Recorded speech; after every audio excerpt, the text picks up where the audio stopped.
रामकृष्ण हरी मंडळी, एकादशीची थोडक्यात कथा मी आज तुम्हाला सांगते. तर पद्मपुराणातील कथेनुसार मोर नावाचा एक बलाढ्य राक्षस देवांना आणि ऋषींना त्रास देत होता.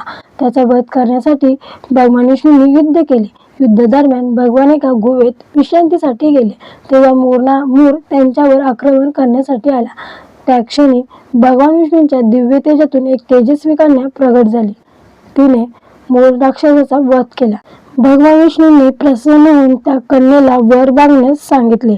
तिने विनंती केली की ज्या दिवशी तिचा जन्म झाला तो दिवस एकादशी म्हणून प्रसिद्ध व्हावा आणि जो भक्त त्या दिवशी उपवास करून भक्तिभावाने भगवंताचे नामस्मरण करेल त्याला पापमुक्ती आणि मोक्ष प्राप्त व्हावा. भगवान विष्णूंनी तिची इच्छा पूर्ण केली.